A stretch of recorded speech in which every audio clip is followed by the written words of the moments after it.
Dollar के मुकाबले में रुपया अपनी तारीख की वर्स्ट सिचुएशन फेस कर रहा है और इन्फ्लेशन के डबल डिजिट में होने की वजह से एक नॉर्मल पर्सन के लिए अपनी बेसिक नेसेसिटीज को पूरा करना यानी अपनी रोजमर्रा के मामूलात को पूरा करना बहुत मुश्किल हो जाए। फर्दर अगर बात करें तो ऑयल प्राइसेस के हवाले से डे बाय डे इंक्रीज जल्दी पे आग का काम कर रहे हैं और ऐसी सूरत हाल जहां पे तमाम इकोनॉमिक इंडिकेटर्स आपके ऑपोजिट बिहेव कर रहे हो, मार्केट के अंदर एक छोटी सी अफवाह बड़ी पैनिक क्रिएट कर सकती है। शायद यही वजह थी कि पाकिस्तान और आईएमएफ के दरमियान होने वाली निगोशिएशन की कैंसिल की खबर ने मार्केट के अंदर एक आग लगा दी और इसका रिजल्ट ये निकला कि ना सिर्फ स्टॉक एक्सचेंज बल्कि फॉरेन एक्सचेंज रिजर्व्स के ज़खायर भी तेजी से कम होना शुरू हो गए। आप इस खबर की अहमियत का अंदाजा इस बात से लगा सकते हैं कि इसको टैकल करने के लिए फाइनेंस मिनिस्टर मिस्टर शौकत तरीन को इटसेल्फ मीडिया के सामने आना पड़ा और इन अफवाहों को तददीद से ठुकराना पड़ा ताकि मार्केट के अंदर पैदा होने वाली पैनिक सिचुएशन को कम किया जा सके। This is Umar Salim and you guys are watching ताज़ा इकोनॉमी। मुद्दा कुछ इस तरह से है कि पाकिस्तान एंड आईएमएफ के दरमियान 6th रिव्यू मीटिंग कंटिन्यू है वाशिंगटन के अंदर। इस पूरी सूरत हाल को समझने से पहले जरूरी है कि हम बैकग्राउंड को थोड़ा सा एनालाइज कर लें।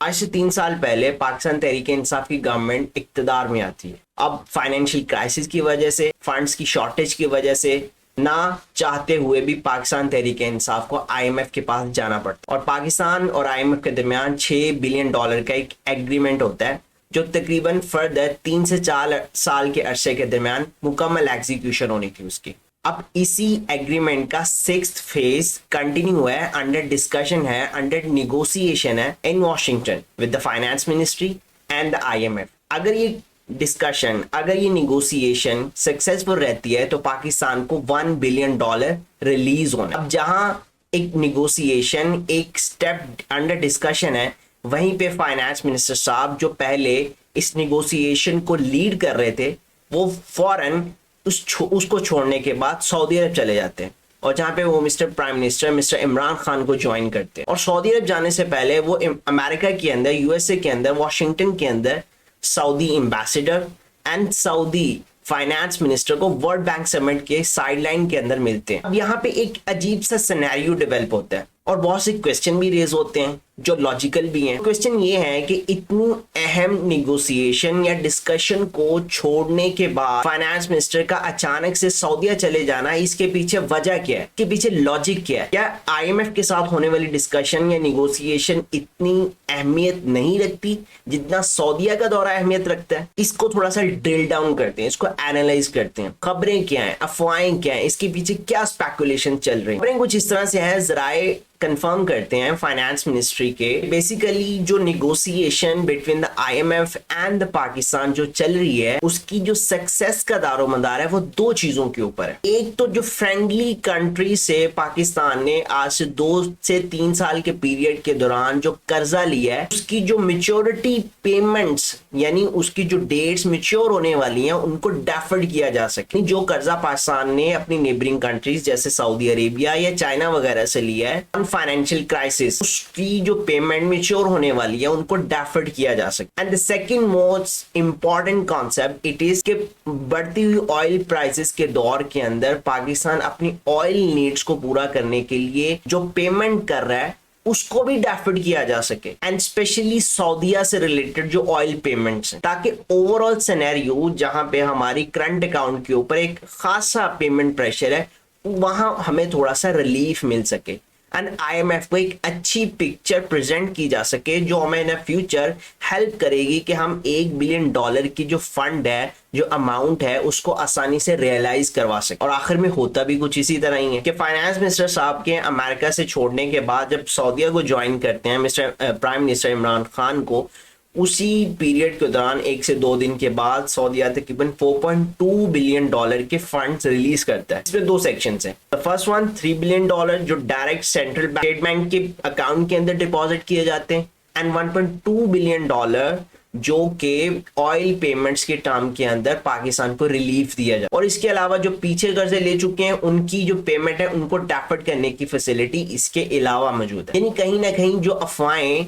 ड्यूरिंग द फाइनेंस मिनिस्टर वो अमेरिका को छोड़ के सऊदीया को ज्वाइन करते हैं। इसके पीछे जो अफवाहें चल रही थी, जो बेसिक्स चल रही थी, वो कहीं ना कहीं सच्चाई पे मुबनी थी। दूसरा पॉइंट ये है कि बहुत से लोगों का ख्याल है, बिजनेस आर्टिकल्स भी छप रहे हैं एंड स्टॉक एक्सचेंज के अंदर भी एक स्पेकुलेशन सुनने में आ रही है, मनी मार्केट के अंदर भी एक स्पेकुलेशन सुनने में आ रही है। वो ये है कि पाकिस्तान ने आईएमएफ की तकरीबन सारी ही शर्तें कबूल कर ली। भाई बड़ा सिंपल सा कॉन्सेप्ट है, दो पार्टीज जब आपस में निगोशिएशन करती हैं, आपस में डायलॉग्स करते हैं, आपस में डिस्कशन करते हैं, तो उसमें से दो ही चांसेस होते हैं कि या पार्टी ए कामयाब होगी या पार्टी बी कामयाब होगी। किसी भी पार्टी की सक्सेस का दारोमदार उसकी बार्गेनिंग पावर के ऊपर है। यानी अगर पार्टी ए की बार्गेनिंग पावर ज्यादा है तो उसमें मोस्ट प्रोबेबली चांसेस हैं कि पार्टी ए अपनी कंडीशंस को मनवा ले पार्टी बी से, और इसी तरह अगर पार्टी बी की बार्गेनिंग पावर ज्यादा है तो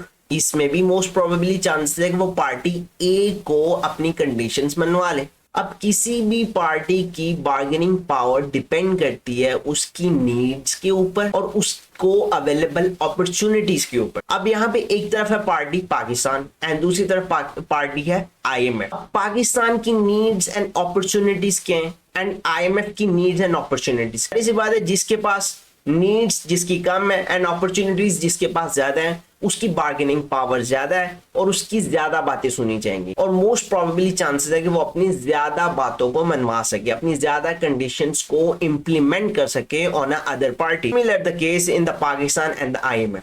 अब पाकिस्तान के पास क्या नीड्स है, पाकिस्तान को फंड्स चाहिए। पिछले को 2-3 सालों के पीरियड के दौरान, वैसे तो हम शुरू से फंड्स की शॉर्टेज का सामना कर रहे हैं, लेकिन पिछले तकरीबन 3-4 साल के पीरियड के दरमियान पाकिस्तान को फंड्स के हवाले से काफी शॉर्टेज का सामना है। और ऐसी सूरत हाल जहां पे पाकिस्तान को फंड्स के हवाले से काफी शॉर्टेज का सामना है तो वो आईएमएफ की नाराजगी को मोल नहीं ले सकता। यानी इस हवाले से पाकिस्तान की जो बार्गेनिंग पावर है वो कम है। और दूसरी तरफ अगर हम अपॉर्चुनिटीज की बात करें तो पाकिस्तान को फंड्स के हवाले से तकरीबन 3-4 ऑप्शन ही अवेलेबल है, जैसे कि neighbouring countries and development banks and कोई इन्वेस्टमेंट अपॉर्चुनिटीज, जो कि बहुत कम नजर आ रही हैं। तो आ जाके सिर्फ आईएमएफ ही बचता है जो पाकिस्तान को इस सूरत हाल के अंदर सपोर्ट करता है, फंड प्रोवाइड करता है। यानी दोनों पर्सपेक्टिव के हवाले से पाकिस्तान की बार्गेनिंग पावर कम है। दूसरी तरफ अगर हम आईएमएफ की बात करें तो आईएमएफ के पास अपॉर्चुनिटीज बहुत ज्यादा है। वो अपने किसी भी कंट्री को या किसी भी ऑर्गेनाइजेशन को अपना फंड देके वहां से अपना रेवेन्यू जनरेट कर सकते हैं। They don't need Pakistan to generate the revenue,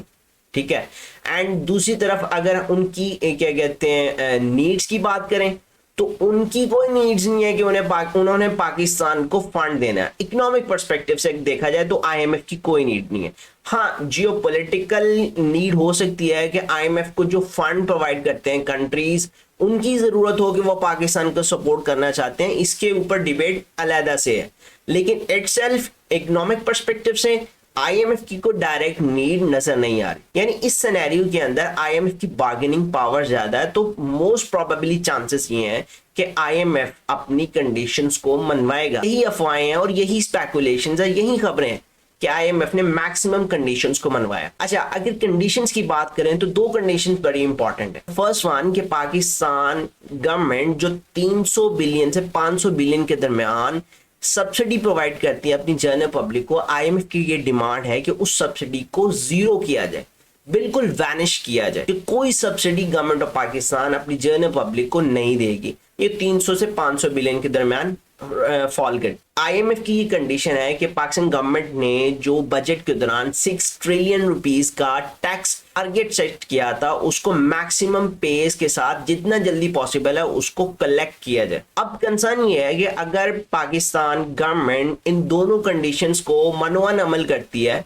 तो ये कंसर्न है कि पाकिस्तान के अंदर जो इन्फ्लेशन जो ऑलरेडी इतनी ज्यादा है, इन कंडीशंस को 100% कंप्लाई करने से ये इन्फ्लेशन की स्पीड या पेस मजीद बढ़ जाएगी, जिससे आम पर्सन के लिए अपनी बेसिक नेसेसिटीज को पूरा करना मजीद मुश्किल हो जाएगा, मजीद कठिन हो जाएगा। So let's hope Pakistan government कितना इन कंडीशंस को मानती है, कितना क्या कहते हैं एक रास्ता निकालती है जनरल पब्लिक के लिए and for themselves as well, because उन्हें अगला इलेक्शन भी लड़ना है। तो you know what I want to see. तीसरा जो मुद्दा मैं यहाँ पे डिस्कस करना चाहता हूँ, it is like geopolitical scenario. Absolutely not covered तो सुना होगा ना, फॉर अवेयर अमेरिका अफगानिस्तान से जंग हारता है एंड यहाँ से चला जाता है, उन्हें अब एयर बेसिस चाहिए होती हैं। वो पाकिस्तान से बैकडोर डिप्लोमेसी के जरिए राब्ते करते हैं कि उन्हें एयर बेसिस के लिए जगह दी जाए।